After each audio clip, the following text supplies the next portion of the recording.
Amados, abram as suas Bíblias, por gentileza, no livro de Atos, Atos dos Apóstolos, capítulo 17.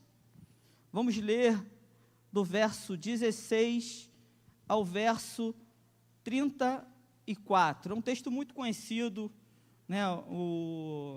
Uma passagem do apóstolo Paulo pela cidade de Atenas. Amém? Vamos ler juntos.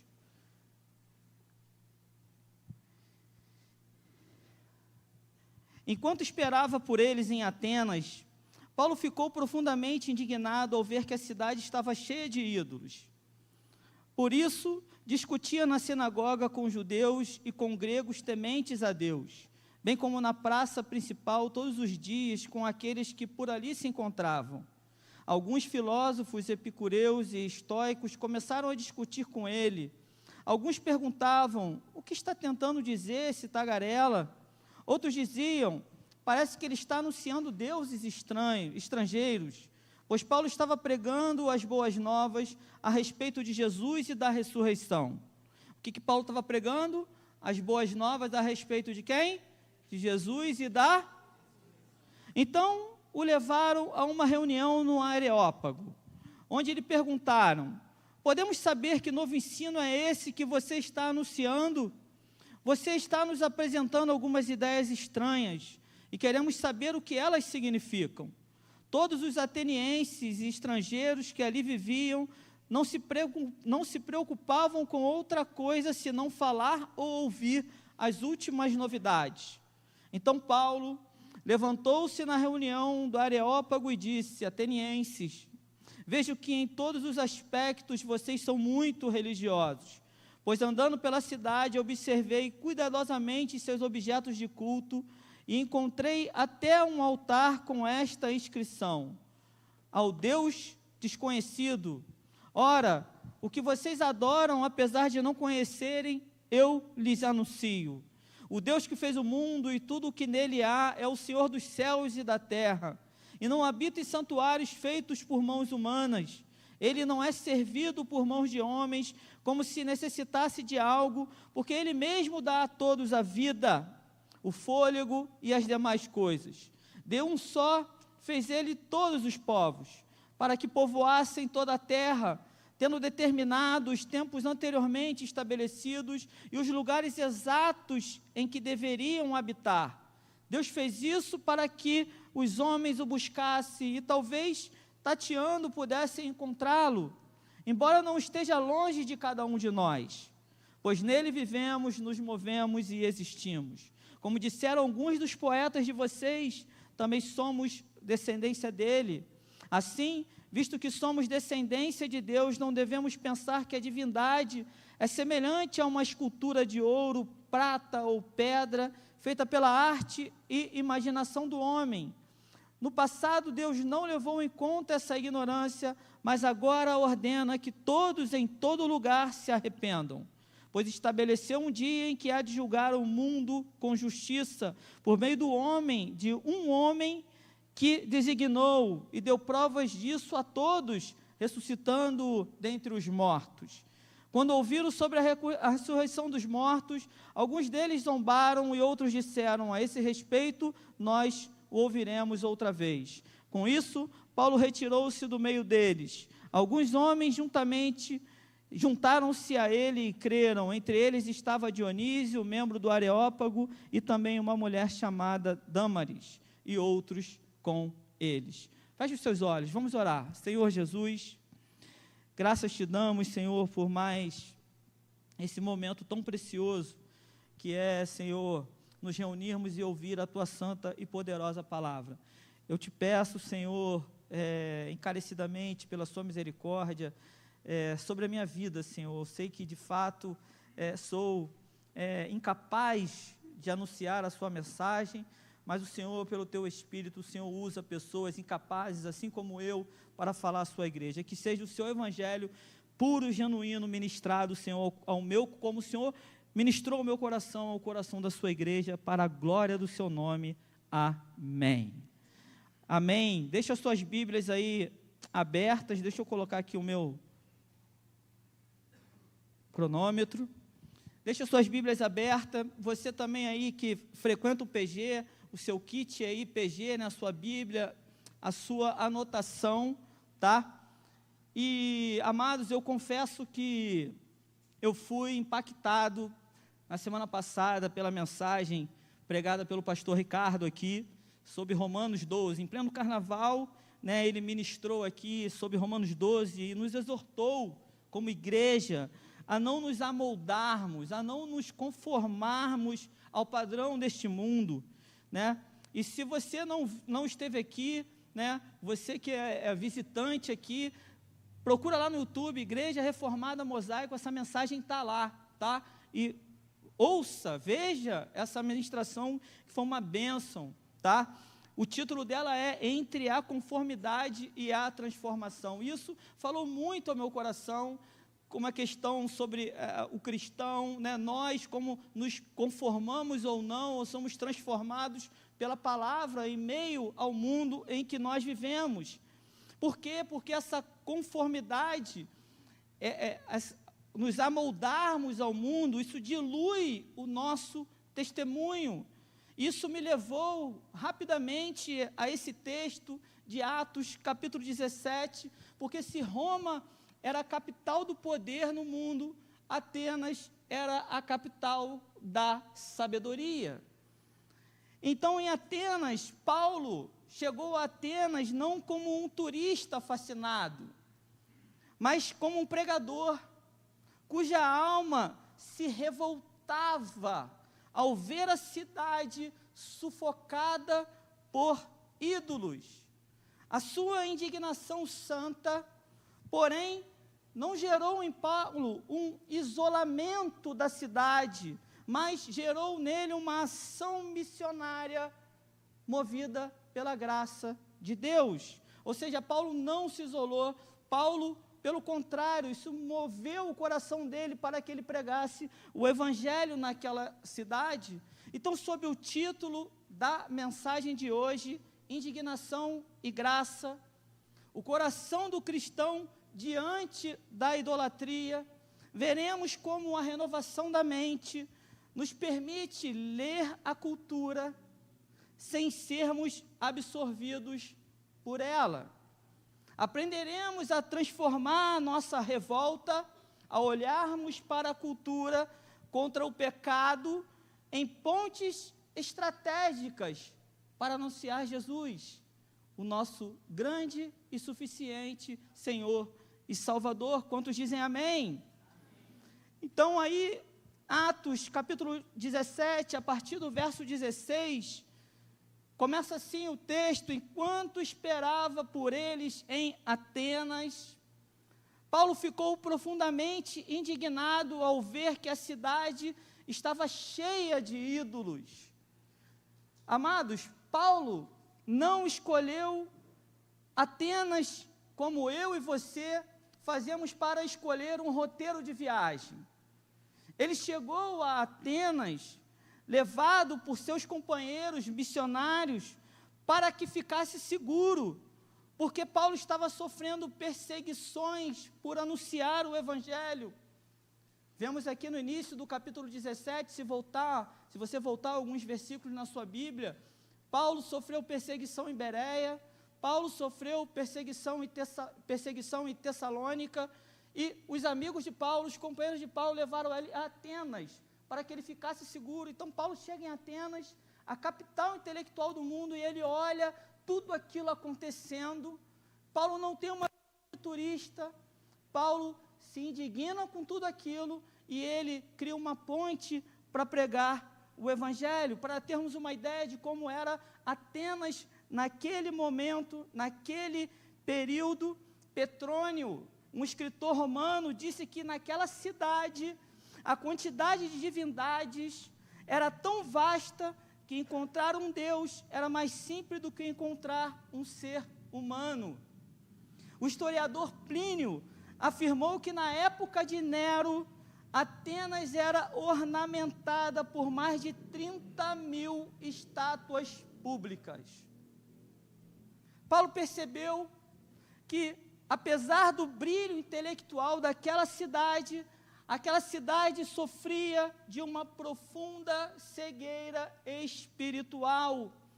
E a palavra aqui, traduzida do grego como indignação, não era um simples irritamento, mas uma reação contra o pecado, que rouba a honra devida que só pode ser dada a Deus. Então preste atenção, porque o que guardava Paulo da conformidade com a cultura de Atenas era a fidelidade do Evangelho. Paulo era uma pessoa cheia do Evangelho de Cristo. Paulo era uma pessoa que só falava do Evangelho de Cristo. Paulo era uma pessoa que só meditava no Evangelho de Cristo. Paulo era uma pessoa que não pensava em outra coisa senão pregar o Evangelho de Cristo para que pessoas, culturas, fossem salvas por ele. E isso nos traz uma reflexão. Eu estava aqui agora, antes, no estudo, falando com o Ryan, que ministrou um estudo aqui, inclusive, o estudo, né, tem um link com essa mensagem de hoje, porque eu falei, olha, Ryan, como isso é contextualizado com o nosso momento. Vivemos numa cidade, aparentemente uma cidade rica, aparentemente uma cidade que está bem, mas estamos espelhando para o mundo que nós, maricaenses, seremos conhecidos por causa de que vencemos um título no Carnaval do Rio de Janeiro. E essa é a visão de Paulo, quando ele chega em Atenas e ele encontra tudo aquilo, tudo acontecendo, felicidade acontecendo, pessoas sorrindo, mas Deus não estava no centro da cidade. Isso causa uma indignação no coração de Paulo, e a pergunta que ficou para mim da ministração de semana passada sobre não nos conformarmos com o mundo, mas sermos transformados é: o que nós faremos diante dessa situação? E por isso, mais uma vez, o título dessa mensagem, indignação e graça, porque não vale e não importa para mim e para você ficarmos indignados com tudo o que está acontecendo, mas não reagirmos a essa situação no tempo presente. Quantos estão entendendo, digam amém. Amém. Então, chegamos ao segundo ponto dessa mensagem, porque a indignação de Paulo, o apóstolo Paulo, não levou ele ao isolamento, pelo contrário, levou Paulo a testemunhar o que ele tinha de melhor, o Evangelho de Jesus Cristo. Verso 17 ao 21, acompanhe comigo. Por isso, após Paulo estar indignado, o texto diz, Lucas registra em Atos, por isso, Paulo estava indignado porque a cidade se encontrava cheia de ídolos. Tem a foto aqui, ô Yuri? Tem aqui, né? Cara, a gente está retratando isso aqui, é uma inteligência artificial, amém? Existe ainda lá alguns monumentos, mas os historiadores, sobre as 30 mil imagens de Atenas, ok? Então, pode passar, por gentileza. Obrigado, Yuri. Então, no verso 17 diz, por isso, porque Paulo estava indignado com a quantidade, com a idolatria daquela cidade. Por isso, discutia na sinagoga com judeus e com gregos tementes a Deus, bem como na praça principal todos os dias, com aqueles que por ali se encontravam. Alguns filósofos, epicureus e estoicos começaram a discutir com ele. Alguns perguntavam, o que está tentando dizer esse tagarela? Outros diziam, para que ele está anunciando? Parece que ele está anunciando deuses estrangeiros. Pois Paulo estava pregando as boas novas a respeito de Jesus e da ressurreição. Então, o levaram a uma reunião do Areópago, preste atenção. Paulo diz no início do verso 17, que Paulo, quando viu isso e ficou indignado, ele foi até as sinagogas. Aos sábados, Paulo estava pregando o Jesus ressurreto aos judeus e aos gregos. Diz o texto também, no verso 17, volta no 17, por gentileza, é esse aí. No verso 17, que Paulo não só pregava na sinagoga, Paulo também pregava na praça, na ágora, a praça principal de Atenas, ou seja, Paulo não só atingiu o público de judeus e gregos nas sinagogas, mas Paulo também começou a falar na cidade para aqueles que não frequentavam a sinagoga, e a cidade, diz o texto, que Paulo falava diariamente na praça. Diante de tudo isso, Paulo começou a ser visto em Atenas. As pessoas levaram Paulo ao Areópago. Era o local, imagina, o Areópago era o Supremo Tribunal de Atenas. Olha o que esse cara está falando. Cara, opa, é uma novidade. Levaram Paulo para esse local. Então, Paulo chega à elite da filosofia de Atenas. Amém? Alguns filósofos, 18, epicureus e estoicos, começaram a discutir com ele. Alguns perguntavam o que está dizendo esse tagarela. Outros diziam, parece que ele está anunciando deuses estrangeiros, pois Paulo estava pregando as boas novas a respeito de Jesus e da ressurreição. Então, o levaram a uma reunião do Areópago, a colina de Ares, o deus grego Ares, onde lhe perguntaram, podemos saber que novo ensino é esse que você está anunciando? Você está nos apresentando algumas ideias estranhas e queremos saber o que elas significam. Todos os atenienses e estrangeiros que ali viviam não cuidavam de outra coisa senão falar ou ouvir as últimas novidades. Rapidamente aqui, um pouco do contexto, o que eram os filósofos epicureus e os estoicos. Existiam essas duas linhas filosóficas lá em Atenas. Então, os epicureus, eles diziam que Deus não existia, ou que Deus não se importava também com as coisas que estavam acontecendo. Então, a sociedade, ela deveria viver para o seu próprio prazer. Então, o lema dos epicureus é, aproveite a vida. Isso tem muito a ver, parece que a gente tem epicureus até os dias de hoje, amém?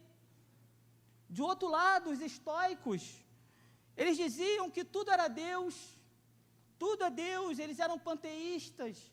Eu conversando com o pastor Ricardo aqui, antes da minha conversão, o meu testemunho, fala, acho que eu fui panteísta, acho que era um panteísta, eu acho que era um estoico, sem saber que era estoico, eu fui um panteísta porque eu acreditava que tudo era Deus, a natureza era Deus, quer ver Deus? Olha para a natureza, olha para o mar, olha para a montanha.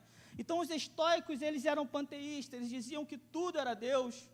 Então você deveria simplesmente aceitar o seu destino, sem reclamar, porque é assim, tem que ser assim, e vai terminar assim. Aguente a vida. Esse era o lema dos estoicos. Então, Paulo olhando tudo aquilo, Paulo olhando todo aquele cenário, Paulo encontra, chegamos ao terceiro ponto, ele encontra o quê? Um ponto de conexão entre a cultura local e o Evangelho. Amém. Verso 22 e 23, acompanhem comigo. Então, Paulo levantou-se na reunião do Areópago e disse, atenienses, vejo que em todos os aspectos vocês são muito religiosos. Pois andando pela cidade, observei cuidadosamente seus objetos de culto e encontrei até um altar com esta inscrição: ao Deus desconhecido. Ora, o que vocês adoram, apesar de não conhecerem, eu lhes anuncio. Os gregos, amados, mais um pouquinho de contexto, os gregos, eles tinham altares para todos os deuses. Deus da fertilidade, Deus do dinheiro, Deus do bom dia, Deus da boa noite, Deus do boleto. Eles tinham um altar para todos os deuses. Mas eram 30 mil imagens. Tudo que você pensar tinha imagem. Presta atenção que isso fala muito com a nossa cultura também hoje. Nós herdamos muito da cultura grega nos dias de hoje.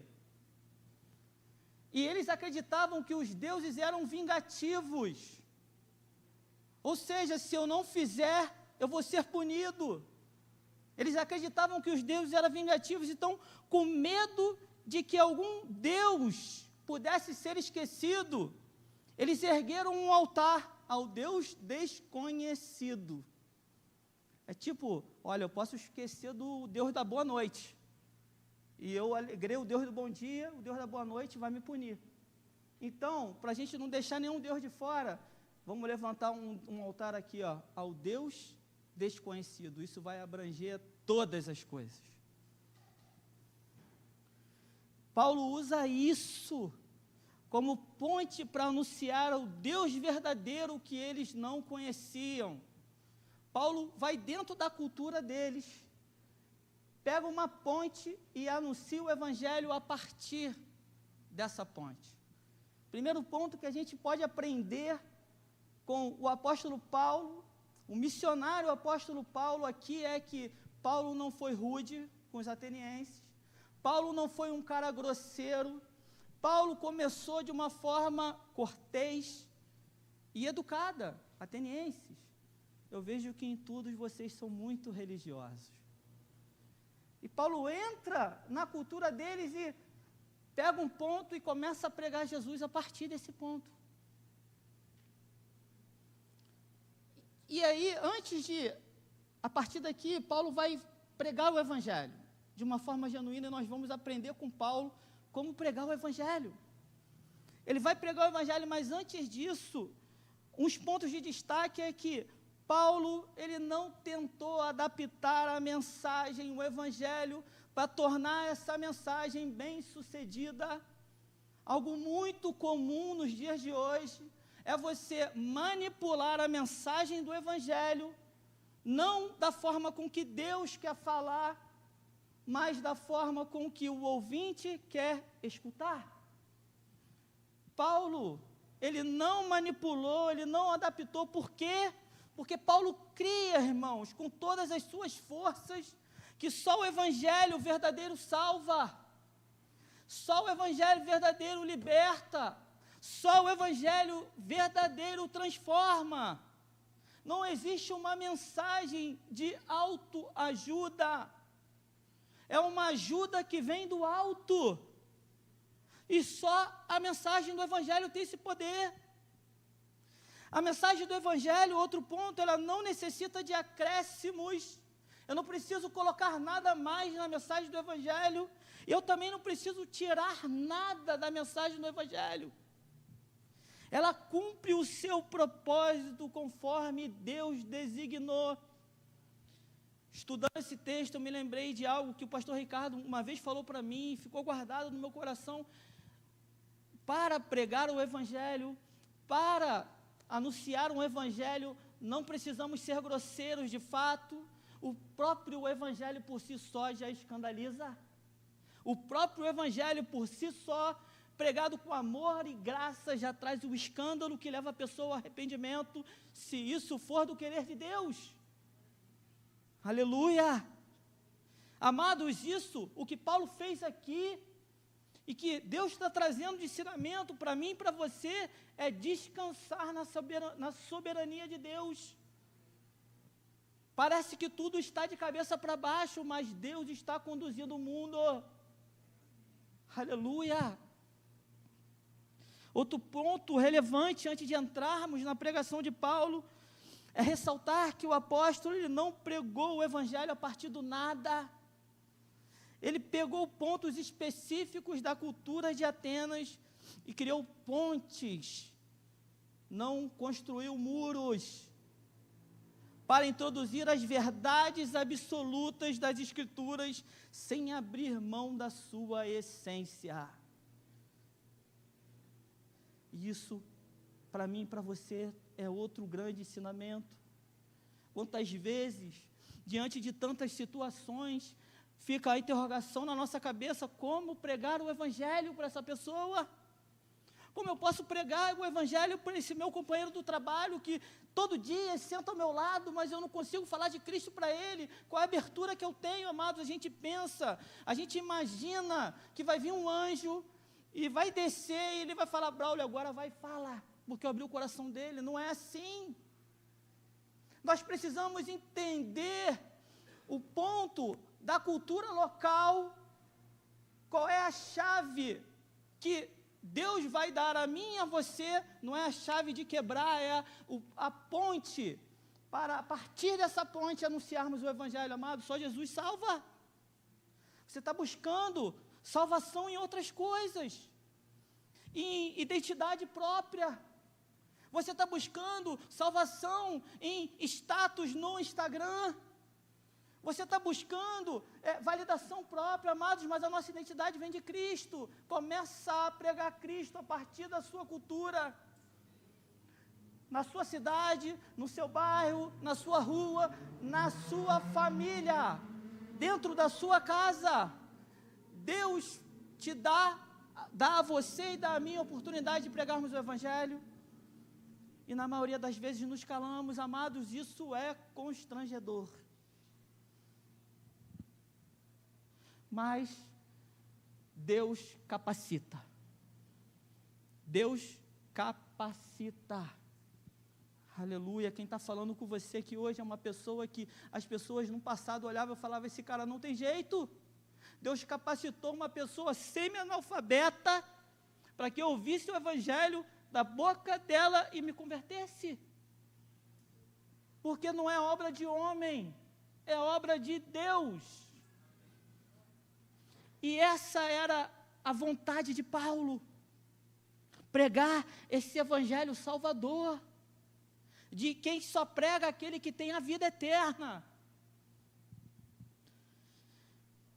Paulo começa a pregar aos atenienses, a partir dessa ponte do Deus desconhecido, é esse que eu vos anuncio. Paulo começa a pregar a partir do verso 24, Paulo fala, o Deus que fez o mundo, e tudo o que nele há é o Senhor do céu e da terra. Ele não habita em santuários feitos por mãos humanas, ele não é servido por mãos de homens, como se necessitasse de algo, porque ele mesmo dá a todos a vida, o fôlego e as demais coisas. De um só, ele fez todos os povos, para que povoassem toda a terra, tendo determinados tempos anteriormente estabelecidos e os lugares exatos em que deveriam habitar. Então Paulo, ele começa falando da criação. Presta atenção, aquela cultura eram deuses criados. E Paulo começa falando o Deus desconhecido é o Deus criador. Foi ele que fez o céu e a terra.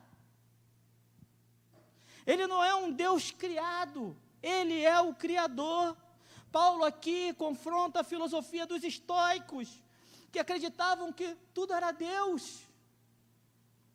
Ele é espírito, Paulo diz, e ele não vive trancado em paredes. Ele é um ser, Paulo continua dizendo, ele é um ser independente. Ele não precisa de mim e de você para existir. Esse é um atributo incomunicável de Deus, porque ele não compartilha desse atributo com as criaturas, só Deus tem.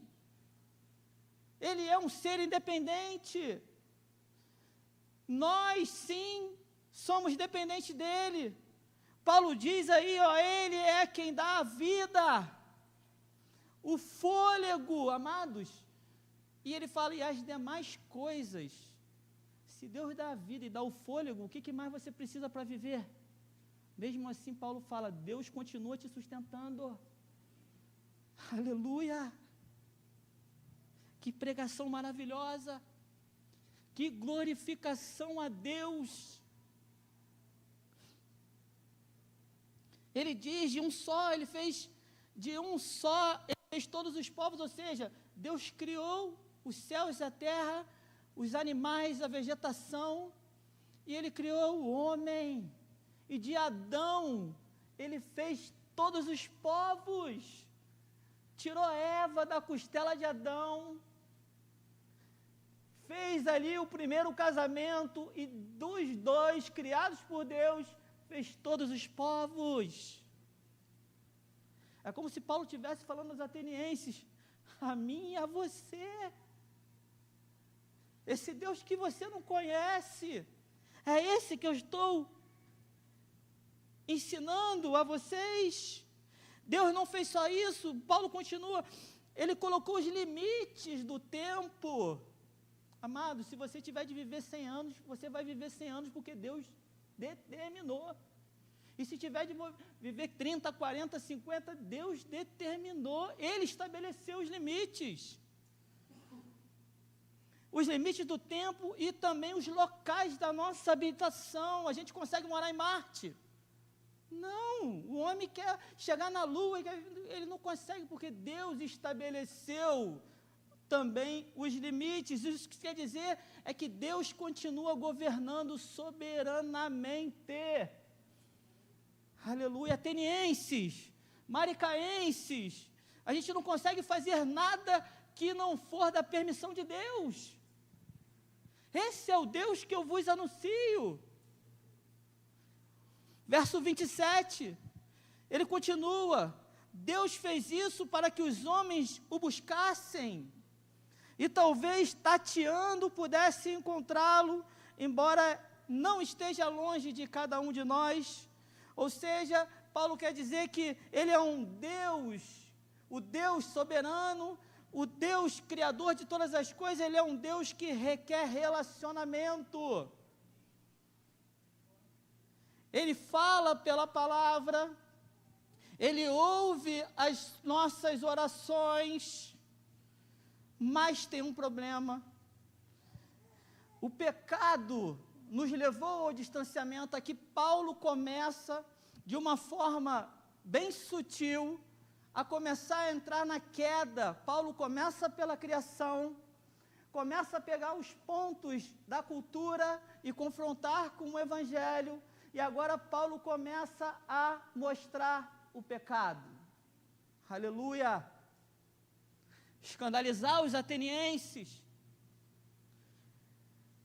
Essa imagem aqui do verso 27, e talvez Deus fez isso para que os homens não buscassem, e talvez tateando a imagem de uma escuridão, porque a Bíblia diz que esse mundo ele se encontra em trevas por causa do pecado. É como se apagássemos a luz aqui e saíssemos procurando Deus, tateando, embora ele não esteja longe de cada um de nós, mas o pecado criou essa distância. O mundo, ele busca satisfação própria. O pecador, ele busca o tempo inteiro querer ser o Deus dele mesmo, ou o tempo inteiro moldar um Deus conforme benefício para mim, mas não adorar o Deus verdadeiro da forma que Ele é.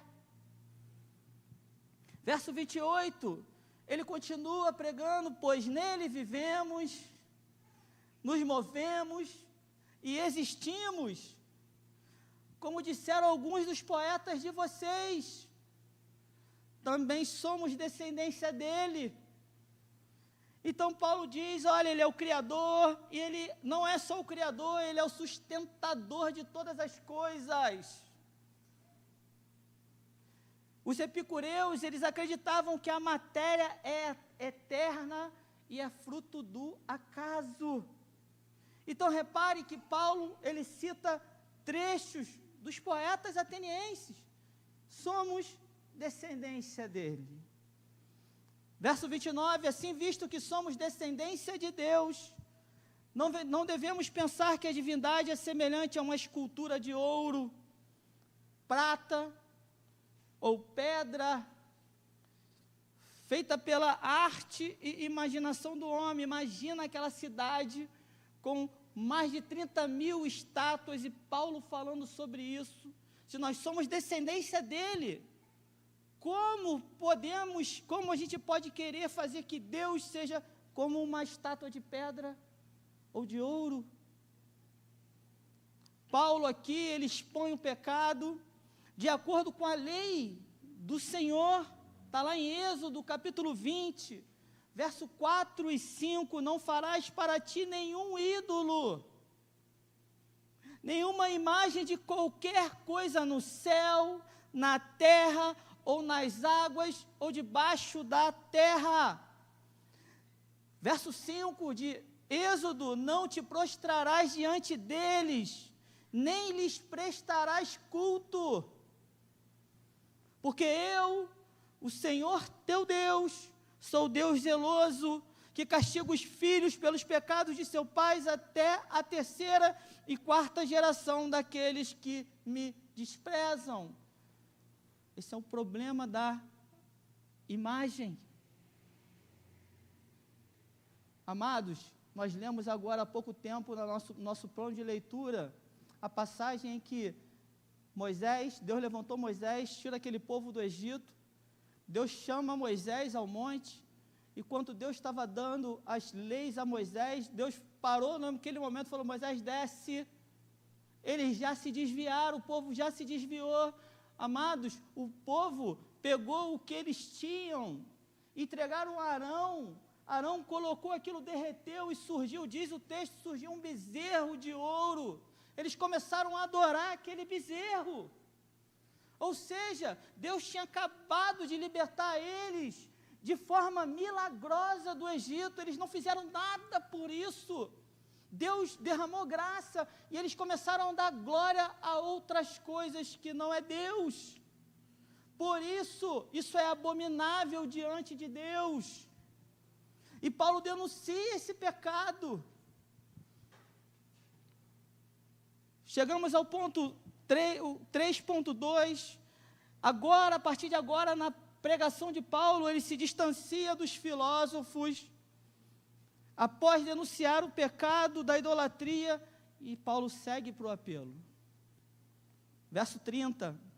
No passado, Deus não levou em conta essa ignorância, mas agora, amados, Paulo está falando, mas daqui a 50 anos, olha, talvez quando você tiver 80 anos, um dia, mas agora, ordena que todos, em todo lugar, se arrependam. Aleluia. Romanos 3:23. Todos pecaram, carecem da glória de Deus. Jesus disse, Marcos 1:15, o tempo é chegado. Amados, o livro de Marcos, o Evangelho de Marcos, ele relata que essa é a primeira palavra de Jesus. No ministério dele, a primeira palavra que Jesus diz é: o tempo é chegado. Dizia ele, Jesus, o reino de Deus está próximo, arrependam-se e creiam nas boas novas. Marcos 1:15. E após então expor o pecado, ele apresenta a solução. Aleluia. Olha, atenienses, esse Deus que eu falo para vocês é o Deus Senhor de todas as coisas, o Criador do céu e da terra. Ele é um Deus que ele não é sustentado por mãos humanas, porque ele subsiste por si só. Esse é um Deus que ele é o Criador, ele é um Deus com o qual nos movemos, existimos e vivemos, mas ele não é um Deus que é uma estátua de pedra, uma estátua de madeira ou de ouro. Ele ordena agora que vocês sabem, ele ordena que todos se arrependam desse pecado da idolatria. Mas Paulo não termina a pregação aí, Paulo apresenta a solução. Aleluia. Verso 31. Pois estabeleceu um dia em que há de julgar o mundo com justiça, por meio do homem que designou, e deu provas disso a todos, ressuscitando dentre os mortos. Amados, aqui nos versos 30 e 31, está um principal motivo que levava Paulo a pregar dia após dia o plano da salvação de Deus à humanidade. E que motivo é esse, pastor? Paulo via urgência na pregação do Evangelho. Eu falei com o Ryan, ele terminou a aula hoje, ele falou justamente sobre Deus é o juiz. E o motivo das coisas estarem completamente de cabeça para baixo, como eu e você, nós estamos vendo, é o motivo das pessoas não acreditarem que o juiz justo vai julgar cada um de nós segundo as nossas obras. Por isso Paulo está falando para os atenienses, se arrependam. Não há em mim e em vocês obras que nos levem ao céu. Deus deu prova disso, Ele ressuscitou o juiz, o Jesus que nós crucificamos, santo, o justo pelos injustos. Deus ressuscitou Ele dentre os mortos, e esse Jesus é quem vai vir para julgar. Então eu imagino Paulo estudando esse texto, eu falei, Jesus, Paulo olhando aquela cidade idólatra, Paulo pensando, olha, Jesus vai julgar, não tem salvação para ninguém, olha o que está acontecendo. Essa era a motivação de Paulo. Amados, se eu te perguntar quando Jesus vai vir, a Bíblia diz, não adianta você me responder, a Bíblia diz que nós não sabemos qual vai ser a hora, e se for daqui a 1 segundo, e se for daqui a 2 minutos, nós estaremos salvos? A nossa família estará salva? Os nossos vizinhos estarão salvos? As pessoas do nosso bairro estarão salvas? Essa cidade, a cidade de Maricá, para mim não ampliar Brasil e o mundo, serão salvas? Paulo olhava para aquilo, e aquilo trazia uma indignação, mas ele respondia com graça. Eu tenho a salvação para todas essas pessoas. Jesus me comissionou com a melhor mensagem do mundo, a boa nova de salvação. E isso levava Paulo a pregar. Ele não estava preocupado com o retorno, muito pelo contrário, se ele estivesse preocupado com o retorno, ele nem pregava, porque Paulo só sofreu por pregar. Aleluia, mas ele queria glorificar. Jesus, quando chamou Paulo, ele disse a Ananias, eu vou mostrar para ele o quanto vale sofrer pelo meu nome. O sofrimento em Cristo é alegria. Quando um pecador se salva, tem uma festa no céu. E essa era a alegria de Paulo. Ver pessoas se rendendo a Jesus Cristo. E eu te pergunto, qual é a minha, a sua alegria? É o carro novo? É a casa dos sonhos se materializando? Tudo isso é bom, amados, mas isso é passageiro. Isso é perecível, e a nossa família? O meu ente querido, a minha esposa, o meu esposo, a minha mãe, o meu pai, o que serão deles quando Jesus voltar?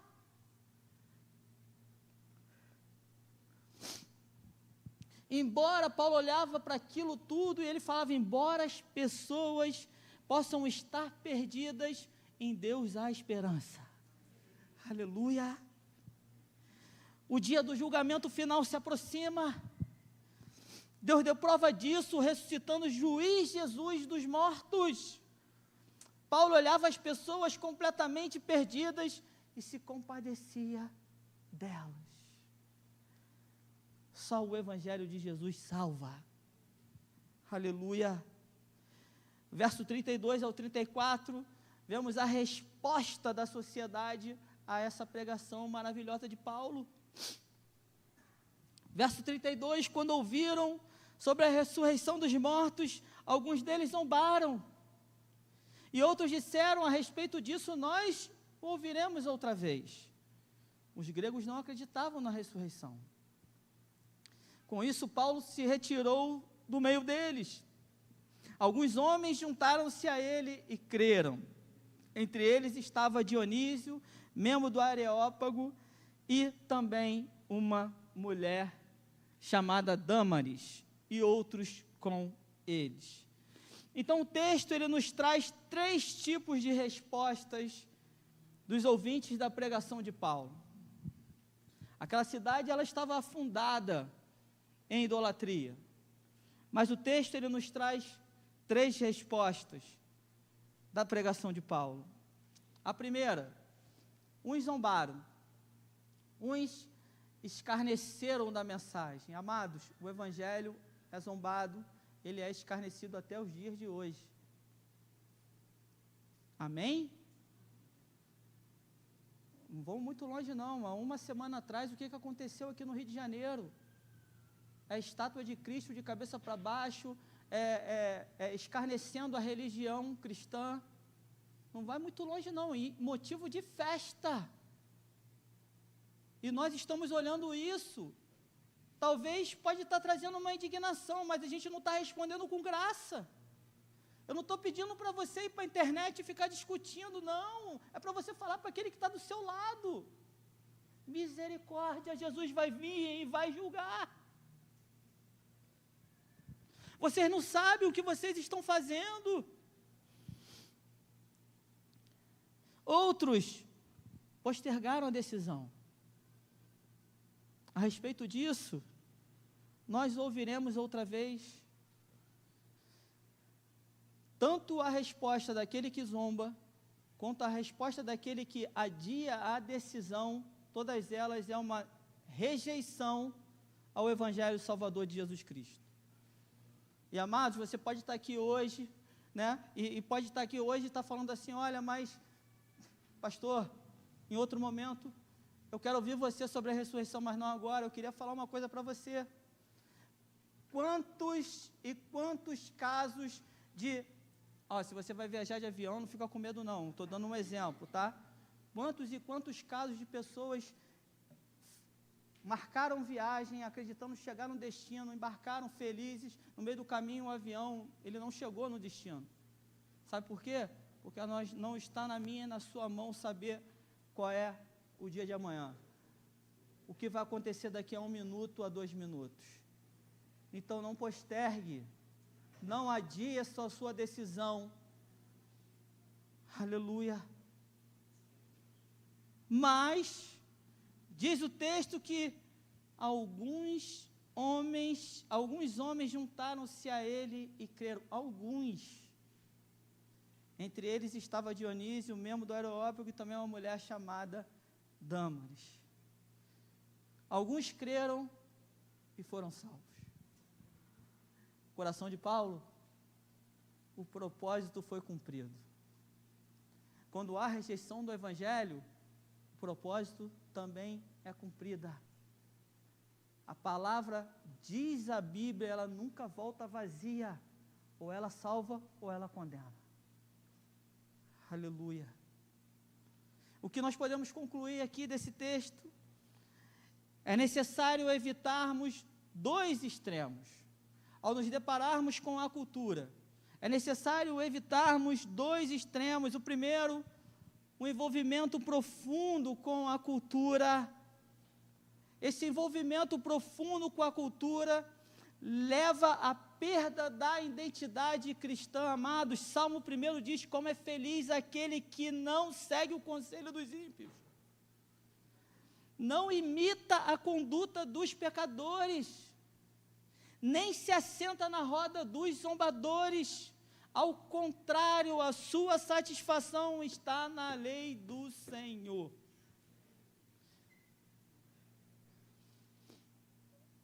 A gente não pode se envolver de forma profunda com a cultura, mas a gente também não pode se afastar de uma forma total por uma soberba espiritual. Sabe, eu sou melhor do que vocês, olha, você vai para o inferno, você está condenado. Não, eu não posso nem me envolver muito, e eu também não posso me afastar demais. O caminho é eu e você entendermos a cultura, para identificarmos o pecado, e apresentarmos Jesus como a única esperança real de salvação. E o que nós podemos trazer aqui rapidamente, como aplicações para esse texto, a primeira delas é, amados, abandone a mentalidade de turista espiritual. O cristão, ele não pode olhar para o mundo apenas com admiração estética, ou uma curiosidade intelectual.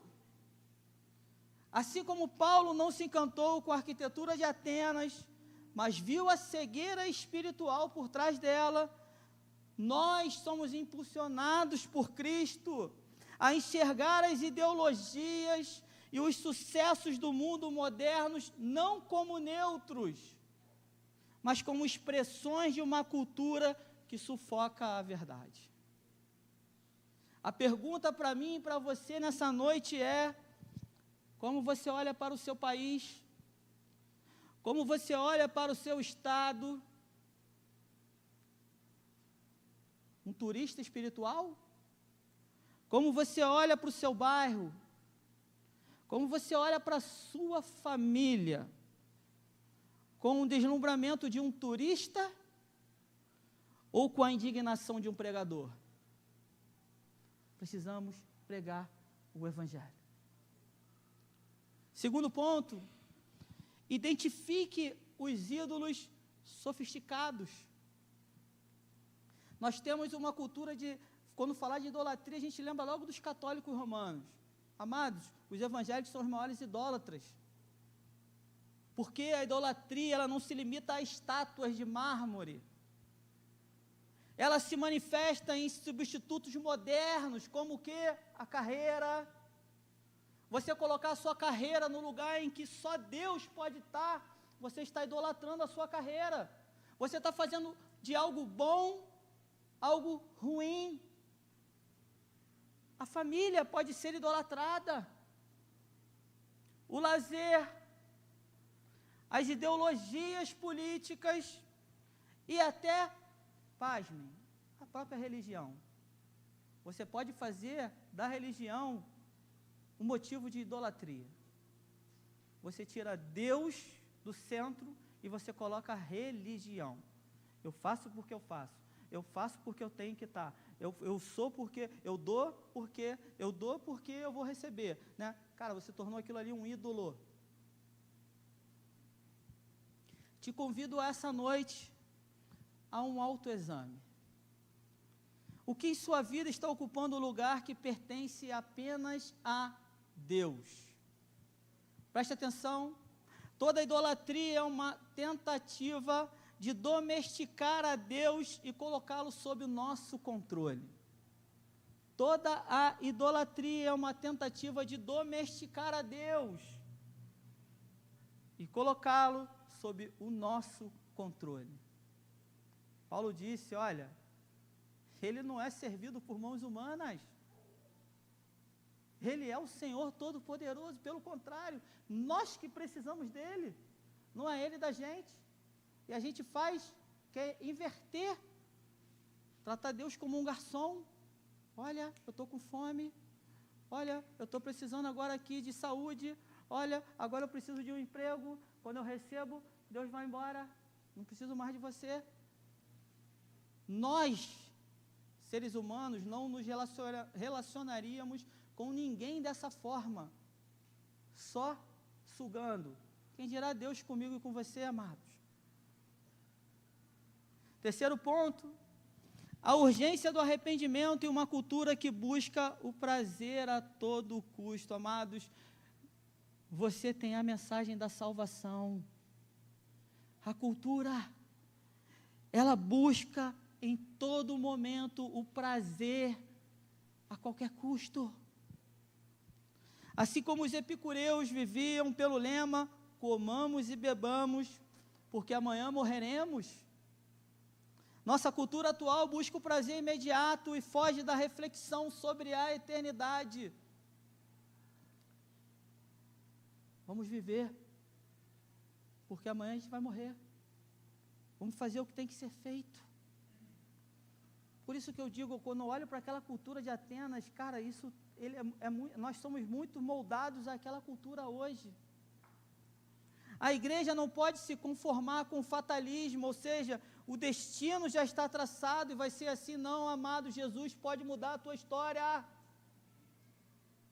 Ou busca desenfreadas por sensações. Não podemos nos esquecer que Deus ordena que todos, em todo lugar, se arrependam, pois o dia do juízo está marcado. Quarto ponto, quando nós olhamos para tudo isso, mais uma vez, que parece estar de cabeça para baixo, está sem o governo de Deus, Deus virou as costas. Amados, não pense assim. Nós precisamos descansar na soberania e na providência de Deus. Temos sim a missão de anunciar o Evangelho, mas o que Deus vai fazer a partir da nossa pregação está a cargo dele e do teu Espírito Santo. O que eu e você, a gente precisa é descansar na soberania e na providência de Deus.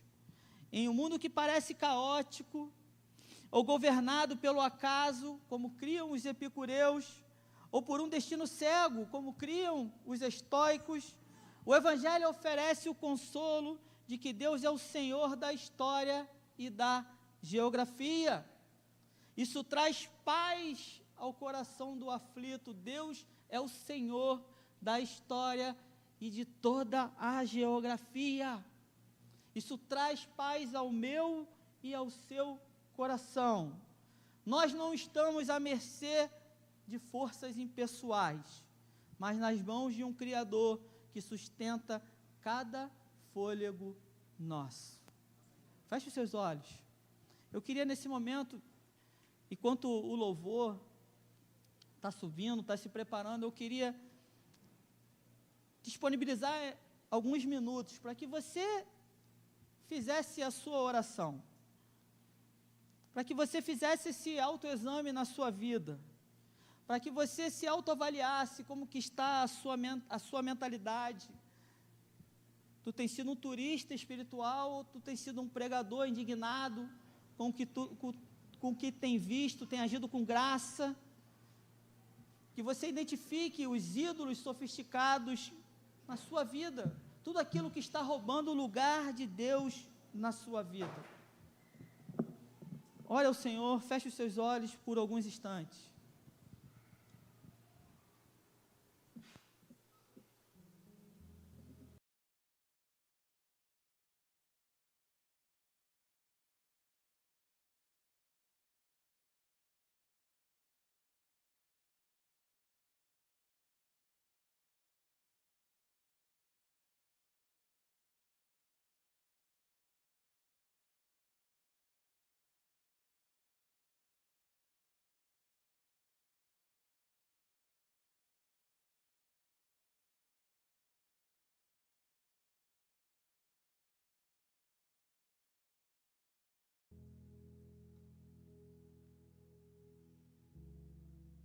Pai amado, entregamos, Senhor, esse momento preciosíssimo em suas mãos. Senhor, a sua palavra foi ministrada, Senhor. E como esse texto ele é tão real, como podemos ver, Senhor, situações que aconteceram naquele local, lá em Atenas, com o apóstolo Paulo nos dias de hoje. Idolatria, medo, sem pessoas sem ter medo, Senhor, sem pensarem no dia do julgamento, sem pensarem, Senhor, que haverá um dia, um juízo, e de que necessitam se arrepender dos seus pecados. Estamos aqui, Senhor Jesus, como a sua igreja, te pedindo misericórdia, Senhor, também entendendo que somos incapazes de, Senhor, anunciar tão maravilhosa mensagem. Mas, Senhor, temos irmãos, parentes, amigos, pessoas que nós nem conhecemos que necessitam dessa sua verdade. A minha oração nessa noite é que o Senhor nos capacite, faça-nos, Senhor, entender os pontos, Senhor, culturais, para que possamos não criar muros, mas sim pontes para chegarmos a pregarmos o Evangelho do seu Filho Jesus, o nosso Senhor e Salvador. A nossa oração é para que somente o Senhor nos capacite, porque sabemos que a partir, Senhor, da nossa boca é o teu Espírito que age, Mas nós oramos também para que o Senhor salve, Senhor, vidas, porque o dia do julgamento está próximo. E a nossa oração é que haja uma grande festa no céu, com muitas pessoas salvas pelo seu Evangelho, o seu poderoso Evangelho de Jesus Cristo. No seu nome, nós oramos e entregamos esse momento. Amém. Não